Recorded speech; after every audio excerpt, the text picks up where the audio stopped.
Hello friends, আজ আমি তোমাদেরকে পাতাকপির বাটা করে দেখাবো। তো চলো দেখে নাও কীভাবে করছি। প্রথমে আমি শুকনো খোলায় কিছুটা কালো জিরে এভাবে ভেজে নেব। কালো জিরেটা আমি বেশি কড়া করে ভাজবো না, এতে করে পাতাকপির বাটাটা তেতো লাগবে। হালকা একটু ভেজে নেব।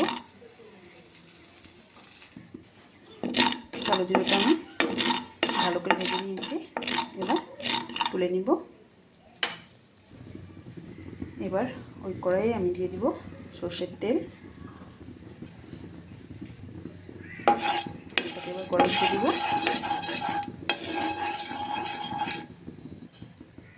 তেল আমার ভালো করে গরম হয়ে গিয়েছে। এবার এর মধ্যে দিয়ে দিব কিছুটা রসুন। রসুনটাকে এবার আমি হালকা করে ভেজে নেব।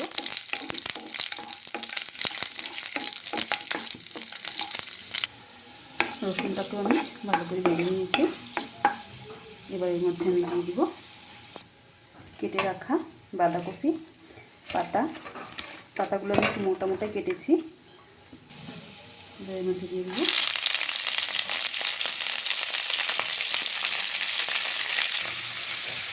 বাঁধাকপির সাথে কয়েকটা গোটা কাঁচা লঙ্কা দিয়ে দিব, যে যেমনটা ঝাল পছন্দ করো।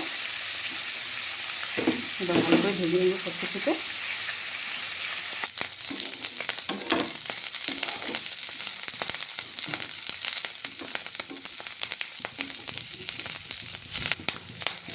সব কিছুতে আমি ভালো করে ভেজে নিয়েছি। এবার আমি এটাকে ঠান্ডা হতে দিব। পাতাকপিটা আমি ঠান্ডা করে নিয়েছি। এবার এটাকে আমি পেস্ট করে দিব। তোমরা চাইলে শিলনোড়াতেও বেটে নিতে পারো।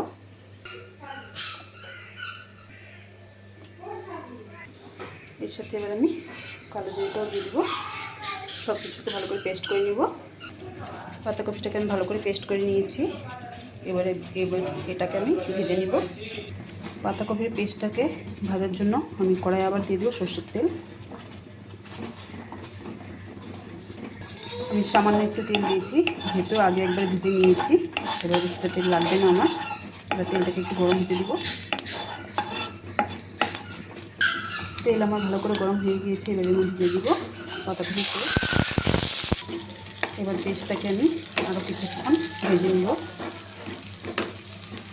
আমি যেহেতু পাতাকপিটা ভাজার সময় নুন দিইনি, এবার এর মধ্যে আমি দিয়ে দিব স্বাদ মতো নুন। এর মধ্যে আমি অন্য কোনো মশলা দিব না, শুধু নুনটা দিব। এবার ভালো করে ভেজে নিব। যারা যারা এই রেসিপি কোনোদিন ট্রাই করোনি, একবার ট্রাই করে দেখো।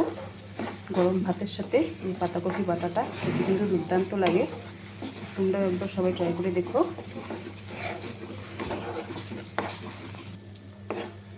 পাতাকপি বাটাটা আমার ভাজা হয়ে গিয়েছে। দেখো কড়াই গাল ছেড়ে দিচ্ছে।